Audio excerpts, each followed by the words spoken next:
played the Nintendo Switch 2 at the Nintendo Switch 2 experience, and it was crazy. I'm still in disbelief. And even after I've made a few videos on it, there are still so many questions that you all had. And hey, I love answering questions. I also love talking about the Switch 2. I am milking this event as much as I possibly can. So I put up a community post to ask you what questions you wanted to know about this new console. And I got over 80 questions to go through. So let's answer them. First question is it actually 120 frames per second? Do you think Nintendo put their money where their mouth is? Yes, it actually is 120 frames per second. They showed this primarily off during the Metroid Prime 4 demo, where I could use the little mouse. It was a good time. This was a shooter, but they showed us on a 120 frames per second screen, or Hertz TV, that yes, it says playing 120 frames per second. Trust me, I've been looking at Switch frame rates for a long time. I know what 30 is, I know what under 30 is, what 60 is, and I absolutely know what 120 is. So I can say for certain that yes, the Switch 2 does play at 120 frames per second. What was the best feature? Obviously, this is subjective. My best feature might not be your best feature, but I think the best thing about having the Switch 2, in general, the best feature is by far the power. I need more power. I can't be playing Fortnite at 30 frames per second anymore. But obviously, I think just overall, it's all the best. The graphics, the performance, the mouse mode, it's a cool feature. I don't know if it's my favorite, but it's absolutely a cool one. But I'm gonna say the power. That's my favorite feature. What games are you looking forward to on Switch 2 launch day? Obviously, I could say the standard Mario Kart World, but that's basic. And I did a whole video of me actually going through the launch games and telling you my least favorite to my most favorite based on hype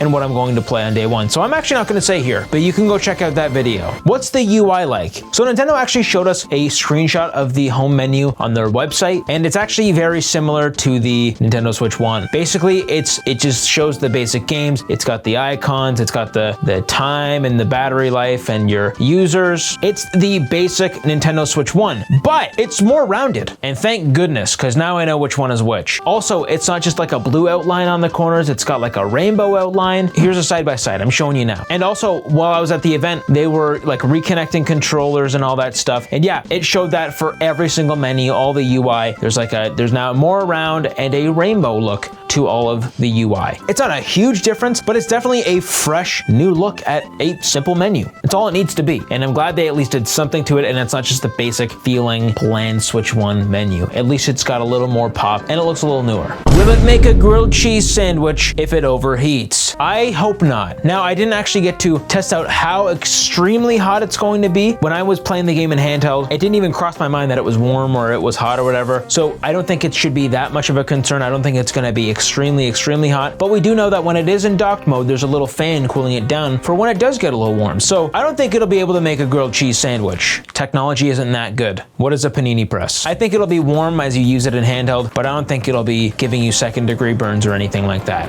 How substantial is the screen quality difference in person? So first off, there's multiple things that they did to this screen. They gave it a brand new HDR feature, which makes it brighter overall. And because it's HDR and it's an LCD screen, which obviously isn't as good as an OLED screen, the colors just pop out more. The contrast is more contrasty, not nearly as contrasty as an OLED screen, but because it's brighter, it just looks better. And on top of the bigger screen, it's a higher resolution. So the HDR and the higher resolution, it's a really good screen. I think regardless of if you're coming from an LCD original Switch or if you're coming from the OLED Switch, there's no substantial downgrade. In fact, you're obviously getting an upgraded screen regardless. So I don't want to say it's a substantial upgrade from the OLED model, but it definitely is from the LCD model. Still though, either way you cut it, it's a better screen. Is Mario Kart World worth $80? Ah yes, the question that can get me canceled in moments. I think at this point, since it's the very first game on the market that actually costs $80, it's very hard to justify any game that's $80. But of course, people have been buying special editions and DLC that makes a game overall $80. But regardless, do I think it's worth $80? No, because I don't think any game is worth $80. I know that everyone is calling this an $80 game, but I'm really looking at it as a $50 game, which is kind of crazy. I know maybe I'm just a Nintendo shill as everyone calls me, but the reality is 95% of us that are getting a Switch 2 are going to buy Mario Kart on the day one launch bundle. And in that bundle, it's technically only $50. Is it worth $80 on its own? No, I don't think so. At least they haven't shown us that it is. I'm not saying it's bad. In fact, I really like it, and it's probably one of my most anticipated games, but I don't think it's worth $80. I don't think any game is. I'm still gonna buy it though. Does Nintendo have a date for when Super Mario Strikers will come to NSO? So it's actually funny. Super Mario Strikers was actually at the event event. You couldn't play it. I don't even know if I've got a video of it, but it was on the menu, and it showed that you could play Super Mario Strikers. Is there a release date? No, there's not. Does the larger size of the Switch 2 make it seem less portable for traveling? Do you think it would fit in a backpack, even if it was already inside a case? Now listen, every day I bring my backpack with me everywhere I go. Here's my backpack, and inside of it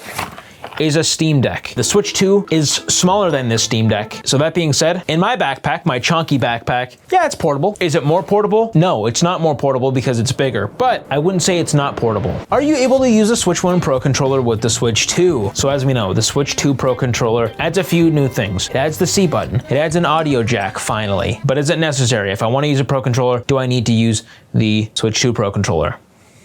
No. The Switch 1 Pro controller and actually the original Joy-Cons are usable on the Nintendo Switch 2 for the most part. I'm pretty sure you could technically use it in any game, both Joy-Con and the Pro controller. So yes, you don't need to buy a new Switch 2 Pro controller. I'm going to because there's a few things I like better about it, but I'll get to that, I'm sure. Can you charge the Switch 2 from the top and bottom USB-C port at the same time? I don't know why you would want to do that, and I don't think charging them from the top or the bottom would charge it any faster, so I'm not sure what the thinking is there. Although I love the creativity in the question, good job. You can charge them separately in the top or the bottom, but not at the same time. And even if you put them in both, I'm sure it would only choose one. What are the perks for Nintendo Switch Online once you upgrade? So we all know the basic Nintendo Switch Online package. The expansion pack is what I'm assuming you're talking about. You get the new GameCube. You obviously get the Nintendo 64, which we already got. And then the big ones that they're not really promoting that much is that you get the Legend of Zelda Nintendo Switch 2 editions for free after you pay. So if you already have Legend of Zelda Tears of the Kingdom and Breath of the Wild, you can just play the Switch 2 versions if you have the expansion pack on NSO. And obviously that juicy GameCube games too. Other than that, nothing crazy. So if you don't want to play the GameCube games and you don't really care for Breath of the Wild or Tears of the Kingdom, it's probably not worth upgrading. Does Mario Kart 9/World have a story mode? Technically, it hasn't been announced that there's a story mode or not, but I'm looking at story mode as the free roam mode. I think that's going to be a pretty big single player mode. We don't know if it's going to be multiplayer yet or not. It could be, but right now they've only shown it off in single player. I think that's going to be the big single player mode. So yes, I'm going to say there is a story mode. Is it worth $450? Once again, cancelable question. You better be careful. I'm going to take this one easy, okay? Now, I did a whole video talking about the value of the Switch 2 and the games and the accessories, but comparing it to the current industry and the prices and even the new Steam Decks, for the power, for everything it's doing, I think the hardware alone is worth it. I'm going to say it. I think it is worth it. It's a little more expensive than everyone was saying, but I do think at the end of the day, what you're paying for is what you're getting. It makes sense. And maybe I'm just really excited, but I do think the price of the console is valid. Makes sense to me, especially with, Xbox prices are going up, PlayStation prices are going up. I think this is fair. Is the IR sensor on the right Joy-Con or not? So based on what Nintendo has told us, and by simply looking at the Switch 2, I can confirm there is no IR sensor on the right Joy-Con. Does this really matter? Not really. There's only a few games that are actually compatible with the IR camera. We all know and love 1-2 Switch, don't we? No. There's also some IR motion detector thing in Game Builder Garage. Other than that, who cares? Who actually cares? It's not on the right Joy-Con anymore, but if it's needed for a game, you can hook up your right Joy-Con to the Nintendo Switch 2. Yippee. It's about time. Are the ABXY buttons on the Joy-Con 2 clicky like the original Joy-Con or softer like the Pro controller? They have a new feel altogether. It's less clicky, but it is still more clicky than not clicky. It feels more like the Joy-Con 1 controller than the Pro controller for sure. Is the Switch 2 worth buying on launch day? Yes. If you can find it, good luck. Thank goodness I got my pre-order locked in. Do I think it's worth it? Yeah, if you want to buy a Switch 2, then it's worth it. There's also one other side to this question. We've seen Xbox and PlayStation prices go up. This could be the cheapest you could get a Switch 2. Nintendo never does price dips, and who knows, they could have to increase the price based on the future market. Was the Switch 2 hard to use / boring?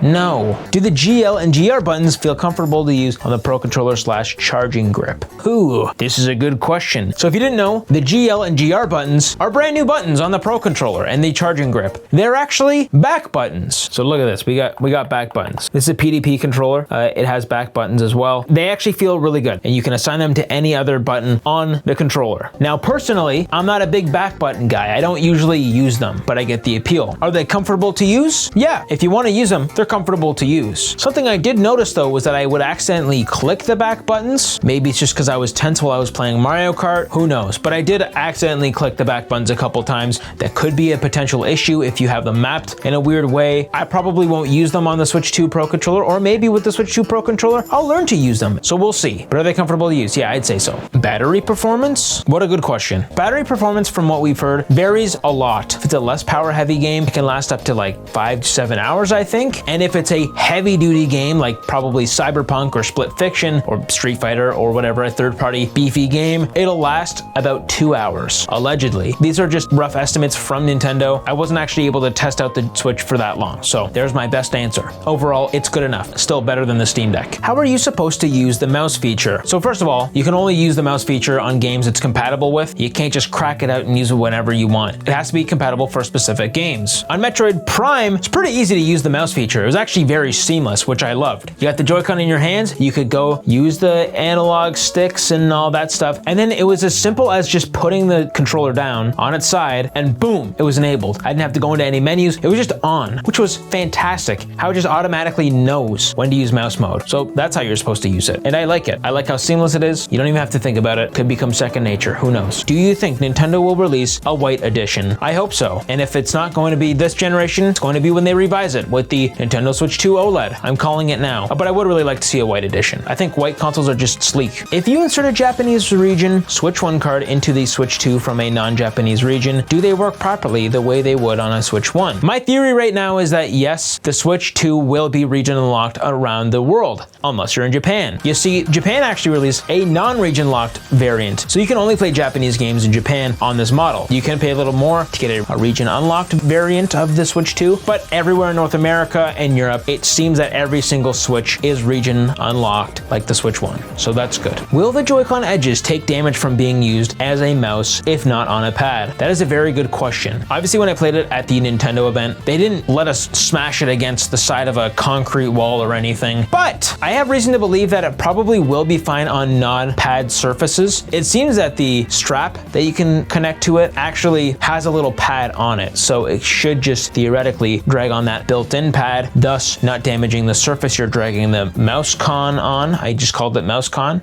Isn't that epic? And it also shouldn't damage the Switch itself. And if it does damage the Switch, it'll only be on the strap, and you can buy replaceable straps, so that's good. I love shelling out $13.99. Do you have any lingering concerns when docking the Switch 2 or connecting/removing Joy-Cons? Anything you felt could be an issue over long periods of time? Ooh, now that's a good question. Yes. I don't really have an idea of what could be damaged on the Switch long term. I don't have any concerns for it being durable. People have said that that little inside connector on the Switch is going to break. I don't actually think it would. I guess my only concern would be any scuffs or potential scratches from the dock, but I think they'll figure that out because that was an issue on the Switch 1. But I think, yeah, maybe the scuffs from mouse mode, if people aren't using the straps, could be a potential issue. Other than that, I am pretty confident it should be pretty durable long term. I don't see any flaws. That could get dated fast. Who knows? We'll have to wait and see. Is the stand strong enough to use like a handle, like a little lunchbox? You got lunchbox mode like the GameCube. And now I tested this stand vigorously. I bent it back and forth. I put it on its stand, but the short answer is yes, I think this is durable. I don't think it's just gonna pop off. You could easily handle it by the stand, no problem. I probably just wouldn't fling it around like this. If we wanna play Nintendo Switch 2 Frisbee, then it should be good. What kind of material were the Joy-Cons in console? Would you recommend a case? The Pro Controller and Joy-Cons felt more like a grippy plastic. It was still a plastic, but it was definitely a more premium matte finish on the plastic. I don't believe it was metal. I think the only thing that was actually metal was the stand. Other than that, everything is like just a really nice finished matte plastic. Much higher quality, in my opinion, than the last Joy-Cons and Pro Controller. But would I recommend a case? Now, I usually use my Nintendo Switch raw, but it is nice to have a case every once in a while, especially if you're traveling or you got kids who play it. Also, for long periods of time, having like a grip case, it's good. I don't see any problem with it. If you like cases, then I would recommend it. If not, your call. Is a screen made of glass or plastic? Well, when I grabbed the Switch 2 and smashed it against the side of the table, it didn't even crack. So my guess is that it's plastic. I'm just kidding. I have no idea. Most likely it's glass. I don't actually know. I didn't scratch it. Did the console taste good? From all my licking, yes, it did. Is the Switch 2 coming out before GTA 6? What perfect timing, as we now know GTA 6 is coming out on May 26th, 2026, and we know that the Switch 2 will be released on May 5th, 2025. So yes, the Switch 2 will come out before GTA 6. Will games like Elder Scrolls Oblivion Remastered or Fallout be on the Nintendo Switch 2? We've been seeing so many third parties, big third parties, graphically heavy duty games come to the Nintendo Switch. So I think it's safe to say that Fallout games moving forward and possibly Elder Scrolls Oblivion Remaster will most likely make its way to the Nintendo Switch 2, maybe in a downscaled, lower resolution or a more optimized version of it. But I think most games these days will make it to the Nintendo Switch 2 at some point. I gotta know, does the Switch 2 Joy-Cons feel like they have a chance to drift? One thing I instantly notice about the Nintendo Switch 2, especially the Joy-Cons, is the amazing new analog sticks. It is a complete game changer. They feel completely different. They are nice and soft. They glide nice. I don't think that drift is going to be an issue with this one, especially with all of the lawsuits and problems that Nintendo had with the first Nintendo Switch. So do I think this is a problem? No. I think they figured out drift. Do I think it's impossible? Well, we know that Hall effect sticks aren't going to be on the Switch 2 Joy-Con. So yes, it is possible. It's possible, okay? But that doesn't mean it's going to happen. I've had PlayStation and Xbox controllers for a very long time. Not once have I had an issue with them. I know it's possible, but I haven't had an issue with them. The sticks feel really, really good though, so I'm not worried. Does the dock leave scratches on the screen? Once again, the Switch 1 kind of had this problem where, especially the first models of the Switches got scratches. I think they figured this one out, so don't worry, okay? Is VR coming back for games like Mario Odyssey and Super Smash Bros. Ultimate? Well, we know that the Switch is backwards compatible with Switch 1 games, and we know it's backwards compatible with Joy-Con 1, so if I'm assuming that if I hook up a Nintendo Switch 1 Joy-Con and put in a Nintendo Switch 1 game like Super Smash Bros. Ultimate that supports Nintendo Labo and VR, that yes, it theoretically should be able to work. Is it made of metal? The material looks like it, but I can't really tell. If not, what does it feel like? Is it made of metal? I would understand why you think it is made of metal, but I'm pretty sure it's just a really premium plastic, like I mentioned. I totally get why you would think it's metal because it does have this kind of like a little bit of a sparkle to it. Almost like it's like an aluminum finish, but yeah, I'm pretty sure it's plastic.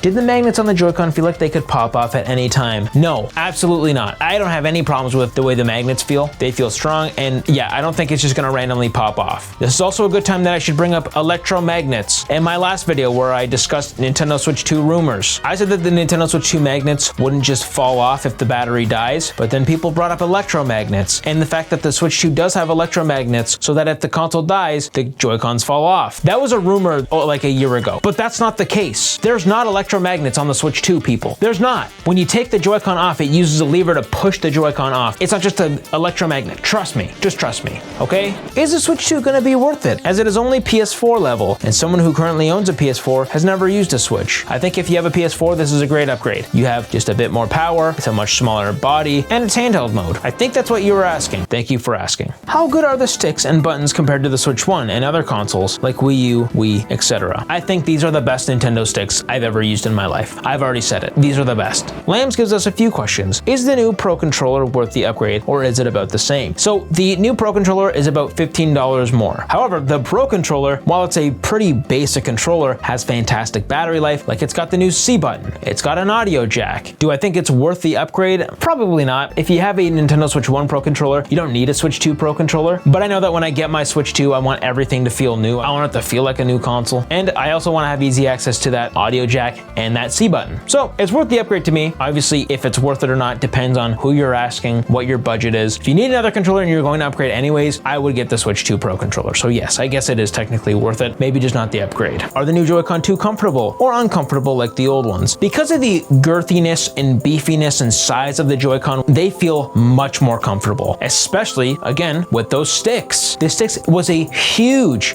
issue over long periods of time. Like if I was playing a Nintendo Switch 1, my thumbs would actually start aching a little bit and the back of my hand, but I think if the more I play this new Switch 2, because it's so much bigger, it'll be a lot easier and more comfortable for longer gaming sessions. Do you think it could actually surpass the sales the Switch 1 made? I know it's the most most awaited console, but it's way expensive. So I'm just gonna be honest. I don't think it's going to exceed the Switch 1 sales. I don't think it's going to sell horrible, but I definitely don't think it's going to exceed the Switch 1 sales. Let me tell you why. The Switch 1 sold over 150 million Nintendo Switches. That is insane. That's one of the best-selling video game consoles of all time, just behind the PS2, and is probably going to beat the PS2, to be honest. The reason that it did so well is that, yes, popular, it had multiple revisions with the Switch Lite and the OLED model, and it was a massive console and had a huge peak during the pandemic, which made the sales boost. Everyone was at home. They had nothing else to do, so they bought a Nintendo Switch. That is most certainly why the Switch 1 sold so well. Now, hopefully we don't have a pandemic during the Nintendo Switch 2, but also at the same time, yes, with the prices, with no pandemic, most likely it won't sell as good as the original Switch. I don't think it'll sell bad, like the 3DS, for example. The 3DS sold less than the DS, but it wasn't considered a flop or a failure, so I think it's most likely what's going to be happening with the Switch 2. What does a Switch 2 cartridge look like? It's red, and it has like a little notch in it too. It's red. That's it. Was the kickstand sturdy or feel like it would pop off? The kickstand was definitely sturdy, and it definitely wouldn't pop off. Like, I can't just pull it out. Did it start burning your hands after a few hours, or was it warm the whole time? Now, once again, I didn't play it for that long. I would say it was probably just warm, but I wasn't really thinking about it when I was playing it. Here's a question. How's your bank account doing after your purchase of the Switch 2? Now, I did pre-order it, and I purchased a lot of Nintendo Switch 2 games and the console itself. Here's a perfect reenactment of how my wallet is feeling. This is my wallet.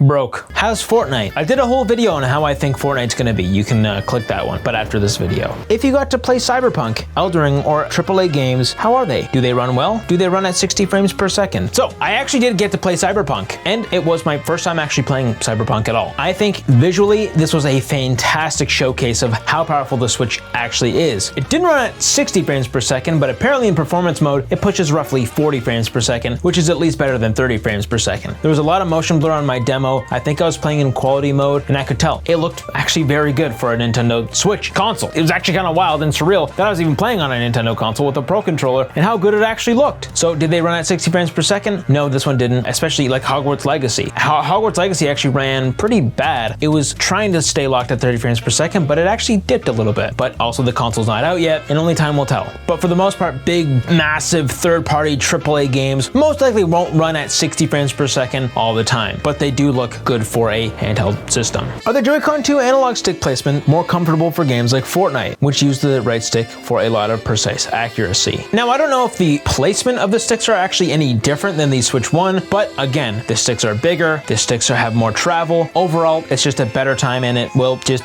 naturally be more precise when you use the sticks. If you want to be very precise, like in a game like Fortnite, probably mouse mode is the way to go. I'm so excited. I'm going to do a review on Fortnite as soon as that console drops. I can't believe this. 8-Bit Blake says, how are you? I'm good, thank you for asking. I really want to discuss the GameCube Switch Online Edition and/or details about the controller such as Joy-Con drift or analog triggers. As well as that, I would also like you to talk about the power specs or the overall experience you got from using the console. Well, with the GameCube Nintendo Switch Online, I didn't actually play the GameCube games when I was at the event because I didn't really want to play old GameCube games. I like the GameCube. In fact, I love it. I just didn't really feel like spending time playing it while I was there when I could play fresh games or experiment with, the actual Switch 2 hardware. I love that they're adding more value to the Nintendo Switch Online, especially with GameCube. There is a lot of potential for what games they could bring from that GameCube era. I want to play Smash Bros. Melee online with other people, and especially Double Dash. I love Double Dash. And that being said, I also really love the idea of having a wireless GameCube controller. Wavebird mode, hello? Not even for GameCube NSO. I still got some friends who love using the GameCube controller in a game like Smash Bros. So just the fact that I could probably use the wireless GameCube controller in a new or old Smash Bros. Game is a dream come true. And as for the power overall, I think you know my opinion if you've watched this video so far. How strong are the Joy-Con 2 magnets? I actually tested this. I tried pulling them off as hard as I could without pressing the release button, and I did do it, but it was hard to do it. I would say the percentage of strength I used to pull off the magnets was probably 50%. I'm weak, I know. Will the buttons fill my ADHD brain with joy when there's a loading screen? Yes. How does the HD Rumble 2 feel, and how does it feel to play in mouse mode having to push buttons to jump in games like Metroid Prime 4? So first off, let me answer the HD Rumble Control 2 question. It is noticeably a little bit stronger. I could feel it a lot when I was playing Drag and Drive, the wheelchair basketball game, and it does make a difference. That was the best way it was shown off to me when I was at the event. It was a lot of fun. And as for pushing buttons when you're in mouse mode, that was actually a concern I had when I was playing Metroid. It was just kind of a little awkward to click a button when the Joy-Con was on its side, but I think it's a mix of it's new and I was trying to test out the mouse mode. I hope that I can get used to it, and I also hope that there's accessories that you can use to make it feel more like a mouse and have those buttons more accessible and easier to click. But time will tell. Is Angry Birds Reloaded coming to Switch 2? I sure hope so. What's the optimal setting? 4K 60 frames per second or 1080p 120 frames per second? It depends if you're a gamer or not. If you're a true gamer, 120 frames per second. I'm just kidding. There are a lot of people who much prefer 120 frames per second instead of the crisp 4K resolution, because you can only pick 4K 60 or 1080p 120. You can't do both at the same time. I personally like seeing the 4K 60 frames per second. I'm not like a super competitive guy, so I don't need that high frame rate. It's fun to look at, but I don't need it. Also, I record a lot of the gameplay I use for my YouTube channel that you guys are watching right now. Thank you for watching. Subscribe, perhaps. But yeah, I record all my footage in 4K 60 frames per second, and I can't record in 120 frames per second, and YouTube doesn't allow me to upload videos at 120 frames per second. So I just like recording in 4K 60 frames per second. I think even if I wasn't doing YouTube, I'd prefer that. So that's my optimal setting. Obviously, it's a preference thing. Are the Joy-Cons too bulky, or are they nice to hold on each hand? I don't think they're too bulky. I think they're a perfect size, especially compared to the last Joy-Con we got. So no. It looked like they had really large mouse pads for the games that use mouse mode. How do you think that'll work out in the average household living room? So we've heard Nintendo reps say that you can actually use your pants, or you can use, your couch. For games like Drag and Drive where you need a big surface in front of you, or you should use a big surface in front of you, I don't know how well that's gonna work. I think it's going to work. I just don't think it's going to be as accurate as it can be. I think it'll be fine, and most likely I'm gonna be sitting on my couch because that's how I like to play games. I'm a console gamer. I don't like to sit at a desk. I like to sit on my couch, relax, play a game. So I'm hoping that it works on the couch, and I'm pretty positive that mostly everything like shooters like in Metroid Prime or Fortnite will be just fine on the couch. Drag and Drive or more mouse intense games, probably you'll want a desk in front of you. You don't need a mouse pad. I would assume you don't need a mouse pad. So there we go. I'm sure it'll be fine. Is it easy for the Joy-Con to fall over in mouse mode? Does the Joy-Con being so much thinner than a mouse make it more difficult or take more energy to grip without it falling over? Or is it pretty much just as good as a mouse? So that is a very, very interesting question.